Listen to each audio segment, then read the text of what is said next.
ये class 10th का math का ये प्री बोर्ड 2021 का क्वेश्चन पेपर है एमपी बोर्ड का। आज हम लोग इसके अंतर्गत क्वेश्चन नंबर 6 से लेकर सभी क्वेश्चनों को सॉल्व करेंगे। इसके पहले वीडियो में हमने इसके सभी ऑब्जेक्टिव क्वेश्चनों को सॉल्व किया है, तो आप लोग प्ले लिस्ट में जाके उन क्वेश्चनों को देख सकते हैं। तो हम क्वेश्चन सॉल्व करें क्वेश्चन नंबर 6 से। 6 नंबर में दिया हुआ है संख्याओं 6 और 20 का अभाज्य गणखंड HCF ज्ञात करें, इसका महत्तम सामर्थ्य ज्ञात करो। दूसरा इसमें है बिना लंबी विभाजन प्रक्रिया की ये बताइए कि परिमेय संख्या 13/125 के दशमलव प्रसार शांत है या अशांत आवर्ती। इसको सॉल्व करेंगे। यहाँ जो 6 नंबर दिया हुआ है यहाँ निकालेंगे इसका हम 6 में 20 का हमको HCF ज्ञात करना है, तो इसका अभाज्य गुणनखंड निकालेंगे।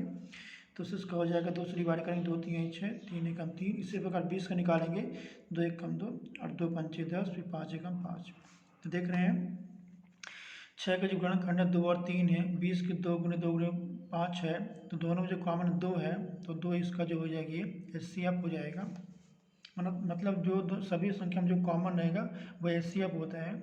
मान लीजिए यदि 3 भी इसमें कॉमन नहीं होता तो 2 3 6 इसका HCF आ जाता। दूसरा है इसमें हमको बताना है कि इसका जो दशमलव प्रसार है वो शांत है अशांत। तो सबसे पहले जो भी परिमेय संख्या दी है उसके हर में देखेंगे 125 है, तो 125 क्या है, ये 5 गुणनखंड है, 5 गुणे 5 गुणे 5। तो यदि हर में यदि 2 या 5 गुणनखंड आते हैं तो उसका जो दशमलव प्रसार होता है वो शांत होता है, तो इसका इसका जो दशमलव प्रसार वो शांत होगा। क्वेश्चन नंबर 7 है इसमें। 7 में पहला में दिया हुआ है द्विघात बहुपद x² प्लस 7x+10 के शून्य ज्ञात करना है। सेकंड इसमें है किसी बहुपद px के लिए px का ग्राफ नीचे आकृति में दिया गया है, px के शून्यकों की संख्या ज्ञात करना है। इस प्रकार के प्रश्न में जो जैसे x की बात हो रही है तो x में जिस बिंदु पे वो वक्र रेखा कट रही है, यानी 1 2 3 4, वो उसके उतने शून्यक हो जाएंगे। हमको y को नहीं लेना है, केवल x पॉइंट को, यानी x वाली लाइन को जितने बिंदु पर टच करेगा स्पर्श करेगा वो उसका शून्यकों की संख्या हो जाएगी। ये 7 में पहला नंबर है, इसका हमको शून्य ज्ञात करना है। तो यहाँ देख रहे हैं ये 10 दिया हुआ है, तो x का जो गुणांक 1 है इसका 10 × 1 10, यानी 7 को ऐसे हमको दो संख्याओं में बांटना है कि जिसका गुणा 10 है, जोड़ने में वो संख्या 7 है। तो ऐसी दो संख्या 5 और 2 है, 5 गुना 10 और जोड़ेंगे 7 आएगा। अब इसके दो को समूह बनाएंगे यहाँ पास, तो x² + 5 x + 2 x + 10, दोनों में कॉमन x है तो x × x + 5 प्लस दोनों में कॉमन 2 है तो 2x और 2 पंचे 10। तो इसमें से x + 5 को कॉमन करेंगे, इसमें से x + 2 को,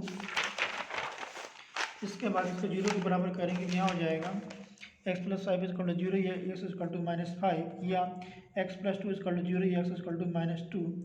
तो दिए के बहुपद क्या शून्य हो जाएंगे -2 -5, और साथ में दूसरे शून्य की जो संख्या हो जाएगी उसमें 4 हो जाएगी, क्योंकि वो वक्र रेखा उसको 4 बिंदुओं पर काट रही है यहाँ पास 1 2 3 और ये 4। 8th नंबर फर्स्ट नंबर है बिंदु a -5 से 1 एवं b -1 3 के बीच की दूरी ज्ञात करना है। सेकंड में वही क्वेश्चन है, बिंदु a 2 3 एवं 4 a के बीच की दूरी ज्ञात करना है। यहाँ देखते हैं a -5 से 1 एवं b -1 3 के बीच की दूरी, वो इसका जो फार्मूला होता है √x1 - x2 का whole square plus y1 - y2 का होल स्क्वायर। x1 - x2 यानी -1 प्लस -5 + 1 का होल स्क्वायर प्लस 7 - 3 का होल स्क्वायर हो जाएगा, -4 का स्क्वायर प्लस 4 का स्क्वायर, 4 × 16 ये हो जाएगा, 32 हुआ।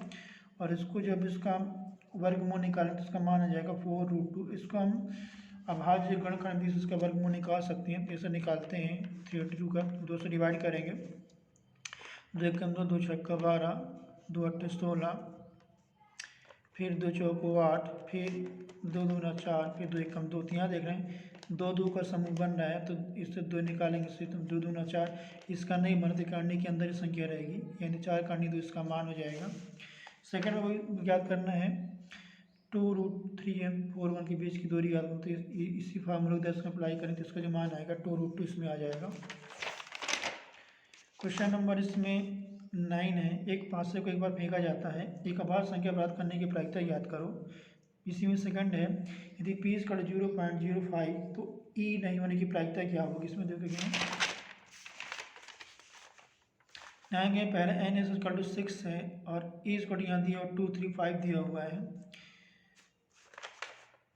यानी 5 से कुल अंक 6 होते हैं उसमें, और हमको क्या चाहिए उसमें अभाज्य संख्या चाहिए। तो भाज्य संख्याओं की संख्या 3 है यहाँ पास, तो भाज्य संख्या प्राप्त होने की प्रायिकता हो जाएगी p = na/ns, na का मान 3, ls की वैल्यू 6, यानी 3/6 हो जाएगा 1/2, डिवाइड कर देंगे 3 से।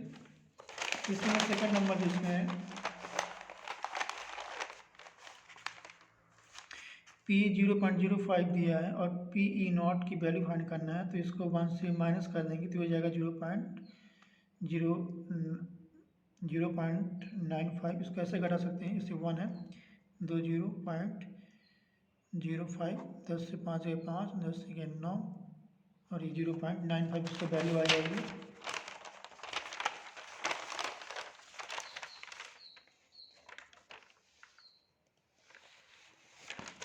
टेंथ नंबर इसमें क्वेश्चन है, एक चित्र प्राप्त करने की प्रायिकता याद करो जब एक सिक्के को एक बार उछाला जाता है। इसी का सेकंड नंबर है, दो खिलाड़ी संगीता और रेशमा टेनिस का मैच खेलते हैं। यह ज्ञात है कि संगीता द्वारा मैच जीतने की प्रायिकता 0.62 है, तो रेशमा की जीतने की प्रायिकता क्या होगी, तो उसको 1 से माइनस कर देंगे।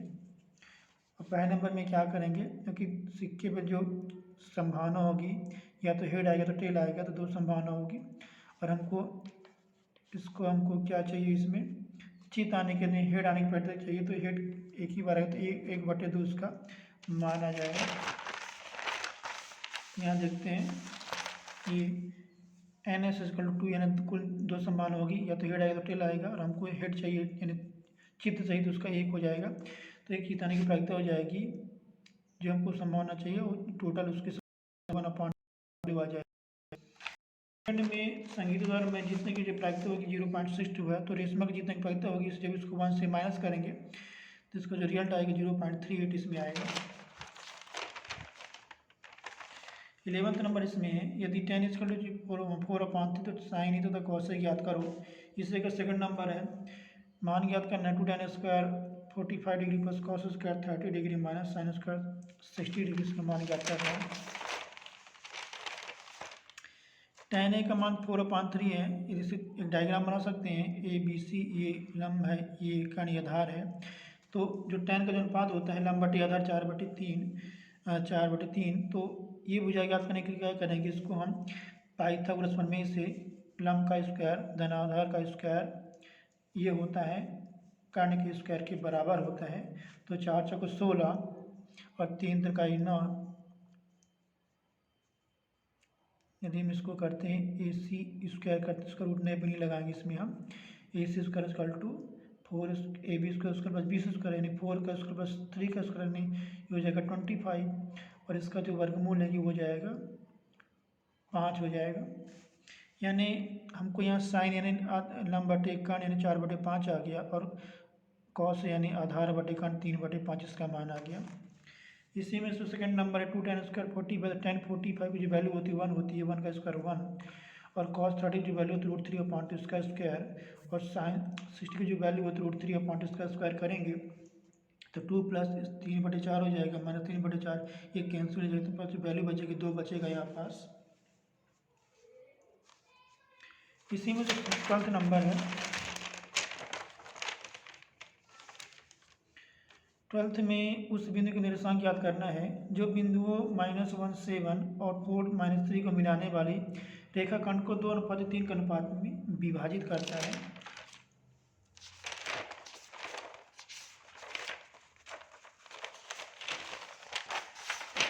यहाँ देखते हैं, माना अभिष्ट बिंदु के निर्देशांक x y है, तो जो अनुपात होता है वो तो x = m1 x2 + m2 x1/m1 + m2, यहाँ m1 अनुपात m2 के बाद दिया हुआ 2:3 है, 2 m1 का मान 2 और m2 का मान 3, x1 की जो वैल्यू -1 और y1 की वैल्यू यहाँ 7 है, x2 की वैल्यू 4 है, और y2 की वैल्यू -3। इसमें मैं इनको रखेंगे तो एक्स स्क्वायर हो जाएगा 2 इंटू 4 प्लस 3 इंटू -1/2 प्लस 3, तो इसकी जो वैल्यू 1 आई है, यानी एक्स का निर्देशांक यहाँ 1 आ गया। इसी प्रकार y के लिए y equal to m1y2 plus m2y1/m1 plus m2, तो इसमें वैल्यू को रखेंगे m1y2 को और सभी की वैल्यू की वजह इसका जो रिजल्ट है वो 3 आएगा, यानी अभीष्ट बिंदु को जो निर्देशांक आ जाएंगे 1 3 होगा। इसमें सेकंड नंबर इसका है y के y मान ज्ञात करो जिसके लिए बिंदु P 2 -3 और Q 10y के बीच की दूरी 10 मात्रक है। यहाँ देखते हैं प्रश्नानुसार PQ इक्वल टू 10, यानी दो बिंदुओं के बीच की दूरी 10 के बराबर है, तो जब इसका स्क्वायर करेंगे तो 100 हो जाएगा। इसके बीच की जो दूरी की जो सूत्र होता है x1 - x2 को whole square plus y1 - y2 को होल स्क्वायर, इसका रूट होता है। इसके बाद 10 से 2 घटाएंगे तो -8 का होल स्क्वायर प्लस इसका a minus B whole square formula apply करेंगे तो हो जाएगा 9 प्लस वाई स्क्वायर और प्लस 6y, तो वाई स्क्वायर प्लस 6y जोड़ेंगे तो 73 = 100। अब 100 से 73 घटाएंगे तो इसकी वैल्यू आएगी वाई स्क्वायर प्लस 6y = 27। अब देखते हैं Y square plus 6y minus 27, Y square का गुणांक 1 और ये अच्छा 27 गुणा करते हैं, इसको गुणा करने से जो वैल्यू आएगी -27 या 27 से कर सकते हैं, यानी 6 को हम दो भागों में से दो भागों में बांटेंगे, गुणा करने में उसके बाद 27 है, जोड़ने में 6 आए या घटाने में 6 आए, तो ऐसे दो संख्या 9 और 3 है, 9 3 27 घटाएंगे तो 6 आएगा। दो को समूह में बांटेंगे यहाँ पास, यह आ जाएगा Y square plus 9y minus 3y plus 27, क्योंकि बाहर का माइनस का चिन्ह जब से ब्रैकेट लगाएंगे तो उसका चिन्ह बदल जाएगा तो प्लस हो जाएगा, तो इसमें y को कॉमन करेंगे तो हो जाएगा y प्लस 9 और हो जाएगा 3 कॉमन करेंगे 3y प्लस 3 नंबर 27 9, दोनों से y प्लस 9 कॉमन करेंगे हो जाएगा y माइनस 3। अब यहाँ से कुछ 0 के बराबर करेंगे तो हो जाएगा y plus 9 equal to 0, y equal to 9 minus 9, y minus 3 equal to 0 या y इक्वल टू 3, तो y का जो मान हो जाएगा 3 माइनस 9। इसका अगला क्वेश्चन देखते हैं, क्वेश्चन नंबर 13 है। दो सेकेंडरी वृत्तों की त्रिज्याएं 3 और 5 सेंटीमीटर है, बड़े वृत्त की उस जीवा की लंबाई याद करो जो छोटे वृत्त को स्पर्श करती है। तो सेकेंडरी वृत्त होते हैं कि जब दो वृत्त जिनका केंद्र एक ही होता है वो सेकेंडरी वृत्त कहलाते हैं। इसमें सेकंड क्वेश्चन है, सिद्ध करो कि किसी वृत्त के किसी व्यास के सिरों पर खींची गई स्पर्श रेखाएं समांतर होती है। तो देखते हैं इसको, ये यहाँ सेकेंडरी वृत्त बना हुआ है, एक वृत्त का केंद्र त्रिज्या 5 है, दूसरे की त्रिज्या 3 सेंटीमीटर, दोनों के केंद्र एक ही है, तो इसको ऐसा केंद्र हो जाएगा, ये इसकी जीवा है, यानी इस जीवा छोटे वृत्त को स्पर्श करना चाहिए। तो हम इस केंद्र से इस जीवा पर एक लंब डालेंगे तो इसको दो समान भागों में विभाजित कर देता है ये लंब जीवा को। ये 5 या 3 है, तो हम इसमें त्रिभुज एओबी में पाइथागोरस थ्योरम से इसकी वैल्यू को फाइंड करेंगे, एम की वैल्यू को, जब इसको डबल करेंगे तो जीवा की लंबाई मिल जाएगी। तो यहाँ देखते हैं दो सेकेंडरी वृत्तों की त्रिज्याएं क्रमशः 5 सेंटीमीटर 3 सेंटीमीटर हैं, हमको ए बी की लंबाई ज्ञात करना है। ओ ए का मान 5 सेंटीमीटर, ओ एम का मान 3 सेंटीमीटर और ओ एम जो है ए बी पर लंब है। अब त्रिभुज समकोण त्रिभुज ओ एम ए में ओ ए का square equal two O M का स्क्वायर प्लस ए एम का स्क्वायर, ओ ए का मान 5 यानी 5 का स्क्वायर, ओ एम का मान 3 का स्क्वायर, तो हो जाएगा 25 9 घटाएंगे तो ये हो जाएगा 16, यानी ए एम का मान आ जाएगा इसका वर्गमूल 16 का 4 और ए बी की इसका डबल करेंगे तो हमको ए बी की लंबाई मिलेगा, ये हो जाएगा 2 × 4 = 8 सेंटीमीटर, अतः जो जीवा की लंबाई हो जाएगा 8 सेंटीमीटर इसमें आ जाएगा। दूसरा सी क्वेश्चन है, किसी वृत्त की व्यास के सिर पर खींची गई जो रेखाएं होती हैं वो समांतर रेखाएं होती हैं। तो यहाँ देखते हैं एक वृत्त जैसा केंद्र ओ है, ए बी से जो दो रेखाएं समांतर हैं और ये इसका व्यास है,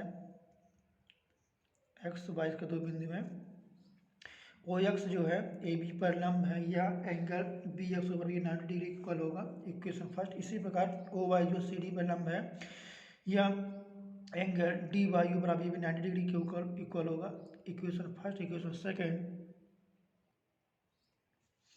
अब एक और दो को जब जोड़ेंगे तो angle B X O plus angle D Y O ये जो हो जाएगा 180 डिग्री के इक्वल होगा, 90 + 90, जो कि एक ही और के अंतः कोण संपूरक होते हैं, आसन कोण संपूरक होते हैं, इसलिए ए बी जो होगा सी डी की ये समांतर होगा। इसमें जो अगला क्वेश्चन है, क्वेश्चन नंबर 14 है, 6 सेंटीमीटर त्रिज्या वाले एक वृत्त की त्रिज्या खंड का क्षेत्रफल ज्ञात करो जिसका केंद्र 60 डिग्री है। सेकंड इसी का है, 21 सेंटीमीटर त्रिज्या वाले वृत्त का चाप केंद्र पर 60 डिग्री का कोण अंतरित करता है, संगत चाप की लंबाई ज्ञात करो।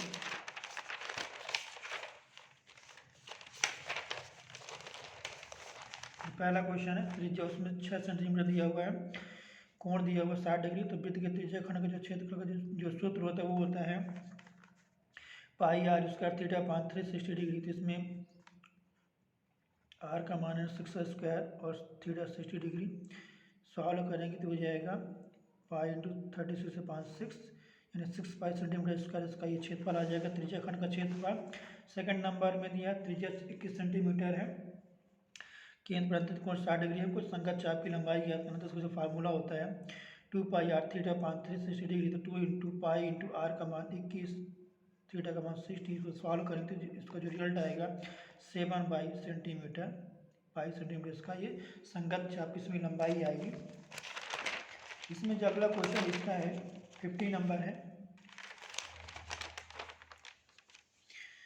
सिद्ध करना है कि √3 एक अपरिमेय संख्या है।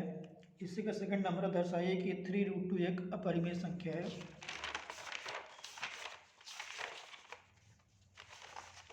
यहाँ देखते हैं तो सबसे पहले हम ये मान लेते हैं कि √3 का परिमेय संख्या है, तो परिमेय संख्या जब तो कंडीशन होती है पी अपान क्यू, यानी जहाँ पी की परस्पर अभाज्य यहाँ क्यू का मान 0 के बराबर नहीं होता है,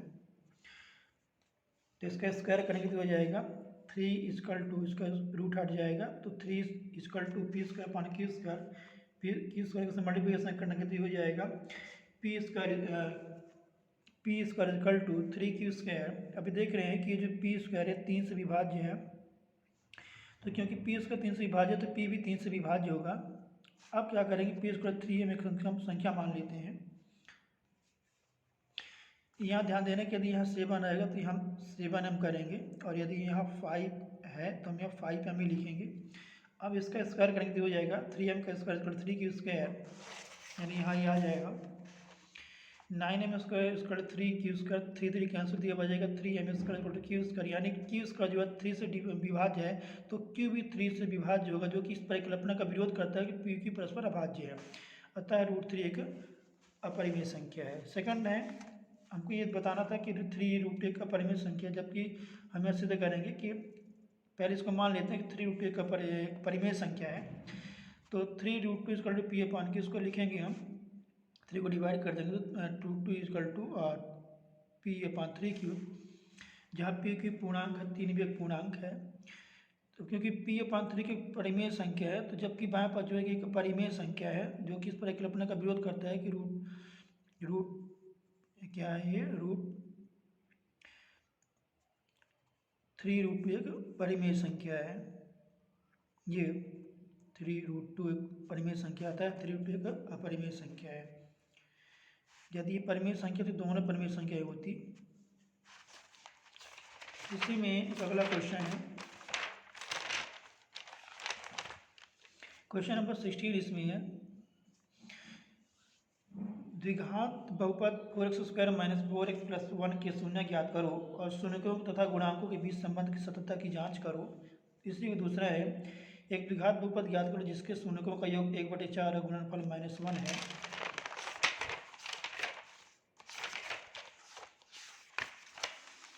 ये इसको शून्य ज्ञात करने के लिए x² गुणांक 4 है, आचार पदवन तो 4 × 4 यानी 4, तो 4 को ऐसे 2 भाग में बांटेंगे, गुणा करने में 4 आए और जोड़ने में भी 4 है, तो ऐसी दो संख्या 2 और 2 होती हैं।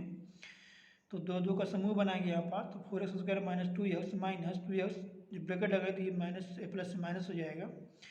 इसमें दोनों में कॉमन 2x है तो 2x कॉमन करें तो जो अंदर जो बचेगा 2x माइनस 1 बचेगा। यहाँ दोनों में केवल 1 ही कॉमन है तो 1 इंटू 2x माइनस 1, दोनों से 2x माइनस 1 कॉमन करें तो ये जो बचेगा 2x माइनस 1, अब इसको 0 के बराबर करेंगे तो हो जाएगा 2x माइनस 1 इक्वल टू 0 या x इक्वल टू 1/2। इसी प्रकार दूसरे में वही सेम वैल्यू इसकी आएगी। अब इसको संबंधों की जाँच करना है तो शून्यकों तथा गुणांक का जो संबंध होता है, शून्यकों का जो योगफल होता है अल्फा प्लस बीटा होता है माइनस बी अपान ए। बी यानी एक्स का गुणांक होता है, तो एक्स का जो गुणांक इसमें है ये -4 है, -4 है। और जो एक्स का गुणांक है वो एक्स स्क्वायर का गुणांक क्या होना चाहिए, एक्स स्क्वायर का गुणांक यानी ये जो हो जाएगा मेरे पास ये एक्स स्क्वायर का गुणांक,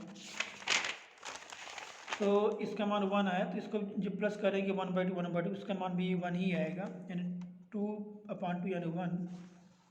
तो ये इसका सत्ता योगफल इसका ये सत्यापित हुआ। गुणनफल के क्या करेंगे, शून्यकों का गुणनफल जो होगा alpha into beta equal to c upon a होता है, जिसमें अचर पद होता है बटे एक्स स्क्वायर गुणांक। अचर पद इसमें हम इसको क्योंकि वहाँ क्या है यहाँ पास 1 अचर पद यहाँ ये हो जाएगा 1/, और एक्स का गुणांक 4 है तो 1/4, इसमें गुणा करेंगे 1/2 तो 1/4 ही आएगा। दूसरा में क्या है, शून्यकों का योगफल 1/4 दिया है, गुणनफल 1 - 1 दिया हुआ, तो हमको बहुपद ज्ञात करना है, द्विघात बहुपद ज्ञात करना है। तो इसका जो फार्मूला होता है x² माइनस शून्यकों का योगफल इंटू एक्स प्लस शून्यकों का गुणनफल। तो शून्यकों का योगफल 1/4 दिया हुआ है और गुणनफल 1 दिया हुआ है -1, तो 4 को ये जब इसको सॉल्व करेंगे तो इससे गुणा हो जाएगा 4x² माइनस एक्स, और इससे भी गुणा होगा तो -4, 1/4 कॉमन कर लेंगे और इसको हम क्या लिख सकते हैं, तो अपना ये अभीष्ट ये द्विघात बहुपद आ जाएगा इसमें, जहाँ की अचर पद है। इससे अगला जो क्वेश्चन है क्वेश्चन नंबर 17 है, निम्नलिखित समीकरण युग्मों को प्रतिस्थापित विधि से हल करना है। x + y = 14 और x - y = 4। दूसरा इसी में है दो संख्याओं का अंतर 26 है, एक संख्या दूसरी की 3 गुने में उन्हें ज्ञात करना है।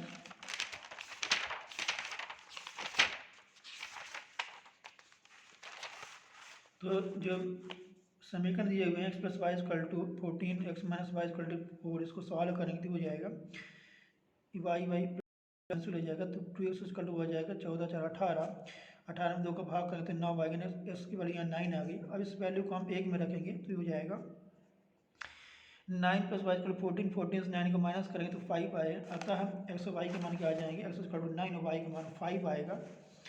अब दूसरा जो क्वेश्चन है, दो संख्याओं का योग अंतर 26 है, दो एक संख्या दूसरी की 3 गुनी यानी x - y = 26 और x = 3y। उसको हम संख्या को मान लेते हैं, मान संख्या x और y है, तो इसको अकॉर्डिंग टू क्वेश्चन। अब इसको हम क्या करेंगे, x = 3y हम इसमें रखेंगे तो हो जाएगा 3y - y = 26, 3y से y घटाएंगे तो 2y आएगा, 2y = 26 और 26 में 2 का भाग करेंगे तो 13 आएगा, यानी x का मान 13 आ गया। नहीं, ये मान 13 y का आया है, और जब इस मान को हम इसमें रखेंगे तो हमको x का मान मिलेगा 13 3 39 39 आ गया, x बराबर 39 बराबर इसमें मान 13 आया है। इसका अगला क्वेश्चन देखते हैं यहाँ पास हम। क्वेश्चन नंबर 18 है, द्विघात समीकरण 6x² - x - 2 0 की मूल्य ज्ञात करना है। सेकंड इसका k का मान ज्ञात करना है यदि 2x² + kx + 3 = 0 के मूल बराबर हों।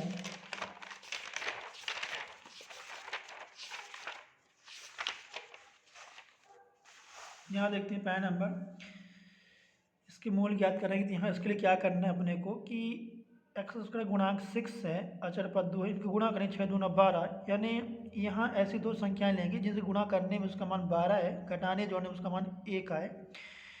तो ऐसी दो संख्याएं 4 और 3 होती है, गुणा करेंगे तो 12 आएगा, घटाएंगे तो 1 आएगा। तो हम इसको लिखेंगे यहाँ पास -6x² - 4x + 3x - 2 = 0।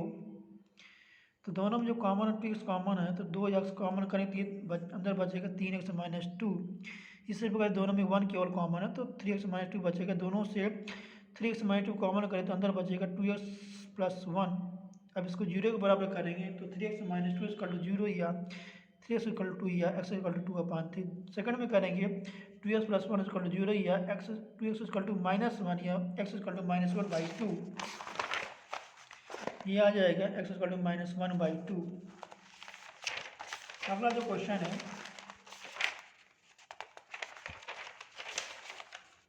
इसी का सेकंड नंबर क्वेश्चन है 18 का सेकंड। द्विघात समीकरण दिया हुआ है स्क्वायर प्लस को इसके मूल बराबर तो हमको के का मान ज्ञात करना है।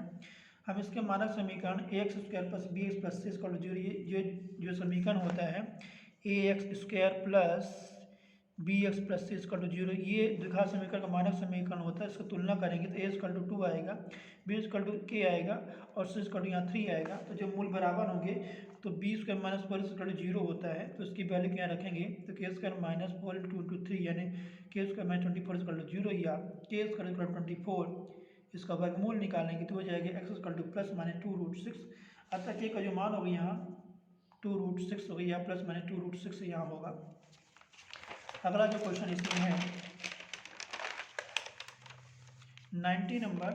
भूमि से 60 मीटर पर एक पतंग उड़ रही है। पतंग में लगी डोरी से भूमि के एक बिंदु से बांध दिया गया है। भूमि के साथ डोरी का झुकाव 60 डिग्री है। यह मानकर कि डोरी में कोई ढील नहीं है। डोरी की लंबाई याद करना है। सेकंड इसी में है भूमि के एक बिंदु से जो मीनार के बाद बिंदु से 30 मीटर की दूरी पर है। मीनार के शिखर का उन्नयन कोण 30 डिग्री, मीनार की ऊंचाई याद करना है।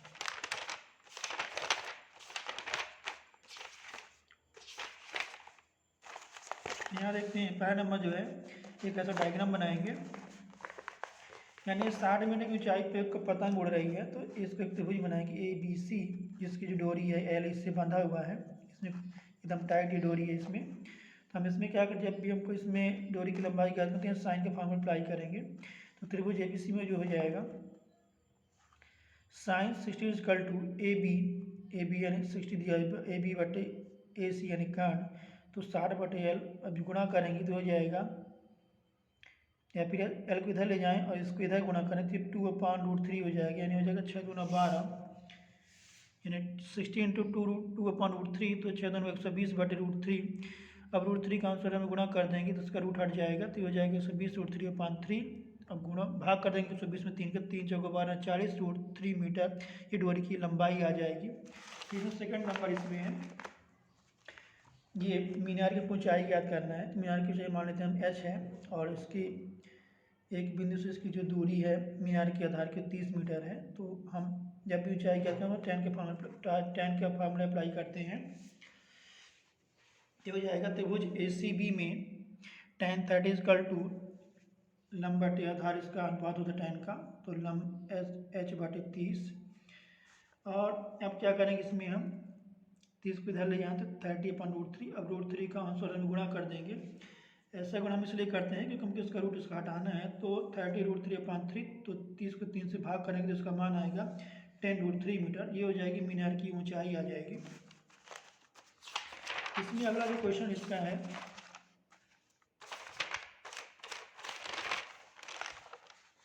क्वेश्चन नंबर 20 है ABC एक समद्विबाहु त्रिभुज जिसका कोण C समकोण है। सिद्ध करना है AB² = 2AC²। समद्विबाहु त्रिभुज ऐसा त्रिभुज होता है जिसकी दो भुजाएं बराबर होती है।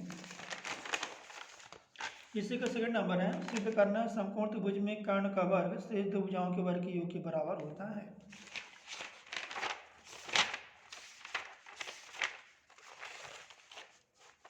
यहाँ देखेंगे ABC मान लेते ABC समद्विबाहु त्रिभुज ABC जिसका कोण C जो समकोण है, हमको सिद्ध करना है AB² = 2AC²।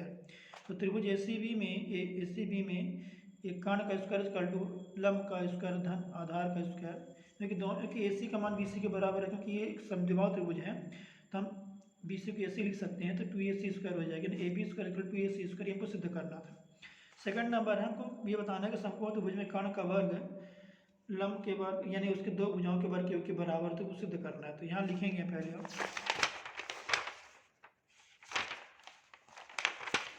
इसका जो सेकंड नंबर है ये एक समकोण त्रिभुज ABC है, समकोण त्रिभुज ABC जिसका कोण भी जो समकोण है और सिद्ध करना है AC का स्क्वायर बराबर होगा AB का स्क्वायर प्लस BC का स्क्वायर। तो हमने यहाँ देखते हैं BD जो है इसका लंब है, यानी त्रिभुज ADB, त्रिभुज ADB समरूप होगा त्रिभुज AB, क्योंकि AB समकोण है, AB समकोण है। तो यहाँ देखते हैं ADB में देखना है यहाँ पास AD बटे AB, AD बटे AB यानी आधार बटे कर्ण बराबर यहाँ हो जाएगा आधार AB बटे BC, यानी AB बटे AC, यानी ये आधार ये लंब हो जाएगा, ये कर्ण हो जाएगा बड़ी भुजा का, ये त्रिभुज का भुजाएं समानुपाती हैं। और इसमें लिख सकते हैं हम AD इंटू AC बराबर AB का स्क्वायर इक्वेशन फर्स्ट। सेकंड में साथ है BDC, ये भी समरूप है त्रिभुज ABC के। तो हमें देखते हैं CD बटे BC, यानी CD बटे BC यानी हो जाएगा मतलब आधार बटे ये कर्ण बराबर हो जाएगा BC बटे AC, BC बटे AC। अब इनमें गुणा कर देंगे आपस में, हो जाएगा CD इंटू AC बराबर BC का स्क्वायर। एक और दो को जोड़ेंगे तो हो जाएगा AD into AC plus CD into AC बराबर AB का स्क्वायर प्लस BC का स्क्वायर। दोनों से AC को कॉमन करेंगे तो हो जाएगा AD प्लस CD और ये हो जाएगा AB का स्क्वायर प्लस BC का स्क्वायर। और AD प्लस CD AC के बराबर होगा, AD प्लस CD AC के बराबर होगा। तो हो जाएगा यहाँ पास AC का स्क्वायर AB का स्क्वायर प्लस BC का स्क्वायर, यानी हमको सिद्ध करना था कि समकोण त्रिभुज में जो दो भुजाओं जो कर्ण का वर्ग होता है वो दो भुजाओं के वर्ग के बराबर होते हैं, यानी AC का स्क्वायर बराबर AB का स्क्वायर प्लस BC का स्क्वायर। इसमें अगला क्वेश्चन देखते हैं इसका हम। क्वेश्चन नंबर 21 है, आकृति में छायांकित भाग का क्षेत्रफल ज्ञात करना है जहाँ ABCD भुजा 14 सेंटीमीटर के वर्ग का एक वर्ग बना हुआ है। ये 14 ये जो है एक वर्ग है, ये अंदर 4 वृत्त बने हुए हैं। तो इन वृत्त को देखते हैं कि यदि इसका ये 14 है तो आधा इसका 7 है, 7 ये एक वृत्त का व्यास होगा तो उसकी जो त्रिज्या हो जाएगी 7/2 होगा, यानी एक वृत्त की जो त्रिज्या होगी वो 7/2 यानी 3.5 सेंटीमीटर होगा। देखते हैं इसको हम ये। तो छायांकित भाग का क्षेत्रफल कैसे निकालेंगे? इस पूरे वर्ग के क्षेत्रफल में से इन चारों वृत्त के क्षेत्रफल को जब घटाएंगे तो हमको छायांकित भाग का क्षेत्रफल मिलेगा। तो यहाँ देख रहे हैं वर्ग ABCD का क्षेत्रफल माइनस 4 गुणे वृत्त का क्षेत्रफल, एक वृत्त का क्षेत्रफल। तो वर्ग का जो क्षेत्रफल होता है भुजा का भी स्क्वायर यानी 14 गुणे 14 यानी 196, और 4 वृत्त का जो क्षेत्रफल होगा पाई आर स्क्वायर, आर की वैल्यू है 7/2 की, त्रिज्या इसकी 7/2 इसका आधा होगा। तो 4 इंटू क्योंकि 4 वृत्त हैं तो 4 गुणे पाई गुणे 7/2 का होल स्क्वायर। तो इसको जो सॉल्व करें तो आपको जो रिजल्ट मिलेगा 42 सेंटीमीटर स्क्वायर, यानी ये छायांकित भाग का क्षेत्रफल हो जाएगा। इसको सेकंड नंबर इसमें है, एक वृत्ताकार खेत पर 24 रुपये प्रति मीटर की दर से बाड़ लगाने का जो व्यय है वो 5230 है। इसमें देखते हैं तो मीठा हुआ सिस्टम में नहीं आ रहा है। इसमें जो वैल्यू इसकी होगी वो ये हो जाएगी यहाँ बस 5280 है, ये 5280 है। और इस खेत की ₹50 प्रति वर्ग मीटर की दर से जुताई की जाती है। जो खेत की जुताई करने का व्यय याद करना है। यहाँ देखते हैं इसको हम, जो बाड़ की लंबाई है उसको कैसे निकालेंगे। पूरा जो व्यय है जो उसमें खर्च है बटे दर यानी 5280 बटे 24 करेंगे तो हमको बाड़ की लंबाई मिलेगा।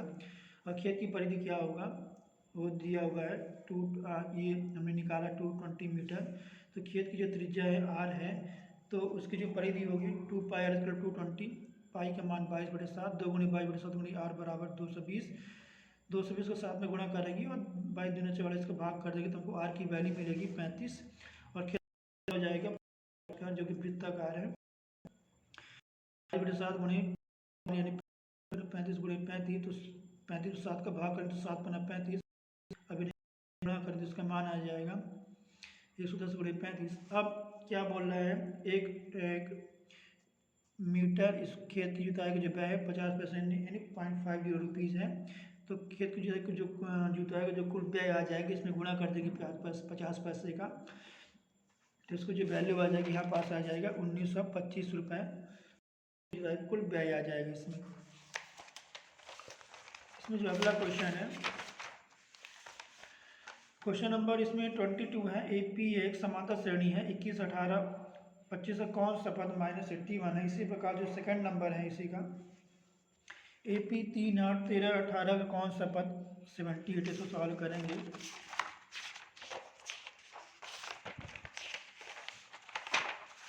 तो यहाँ देख रहे हैं AP दिया हुआ है 21, 18, 15।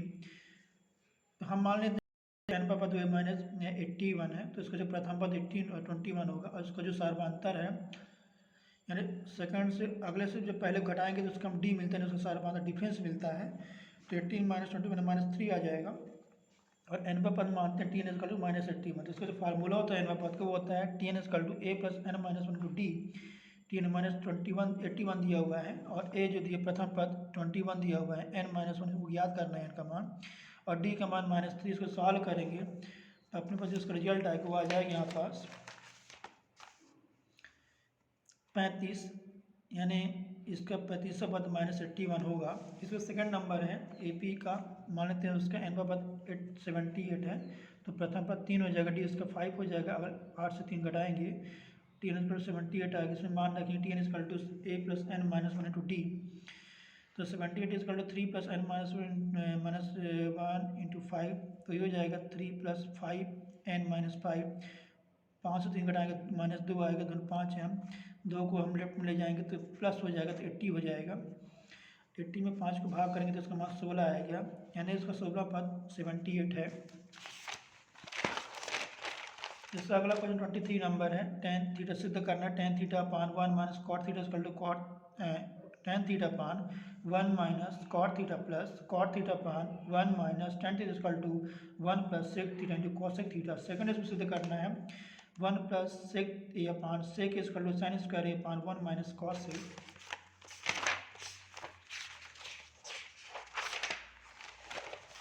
इसमें देखते हैं जो पहला नंबर इसका डिफरेंट साइड है, tan theta upon 1 - cot theta plus cot theta upon 1 - tan theta. तो पहले हम क्या करेंगे, tan cot को sin cos में बदलेंगे, तो tan को लिख सकते हैं sin थीटा बटा cos theta minus cos theta upon sin theta plus cos theta upon sin theta upon 1 - sin theta minus cos theta. अब इसके इस मल्टीप्लिकेशन करेंगे तो sin theta minus cos theta हो जाएगा, यानी sin theta minus cos theta upon sin theta, और ये ऊपर वाला sin theta upon cos theta plus यहाँ भी cos theta minus sin theta upon cos theta, और इसमें कोई चेंजिंग नहीं होगा। इसके बाद जब इसके ऊपर हम इसकी गुणा के रूप में ले जाएंगे तो क्या हो जाएगा, इसका आंसर आपस में बदल जाएगा, यानी हो जाएगा sin थीटा बटे cos theta into sin theta upon sin theta minus cos theta. इसी प्रकार plus cos theta upon sin theta into हो जाएगा cos theta upon cos theta minus sin theta. तो यहाँ से ये जो हो जाएगा sin स्क्वायर थीटा अपान cos theta into sin theta minus cos theta plus cos square theta अपान sin theta into cos theta minus sin theta.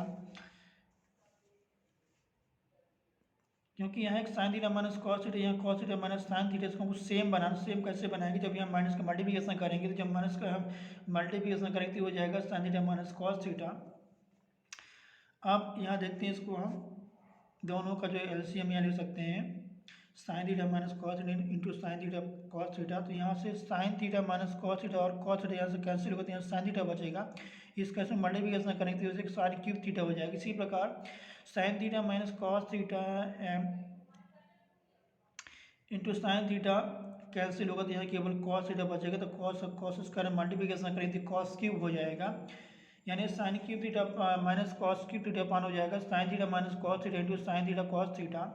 अब क्या करेंगे, sin क्यूब थीटा, यानी इसका हम एक फार्मूला अप्लाई कर सकते हैं। फार्मूला क्या अप्लाई करेंगे, a cube minus B cube हम लिख सकते हैं a minus B into A square plus A B plus B square. तो हम इस पहले हमने उसको क्या लिखा, sin theta minus cos theta into sin square theta plus sin theta cos theta plus cos square theta. तो ये एक sin theta minus cos theta यहाँ से कैंसिल होगा, तो यहाँ बचेगा sin square theta plus cos square theta plus sin theta cos theta. यहाँ sin square theta plus cos square theta की जो वैल्यू होती है 1 की इक्वल होती है, तो 1 plus sin theta cos theta पाँच sin थीटा cos थीटा।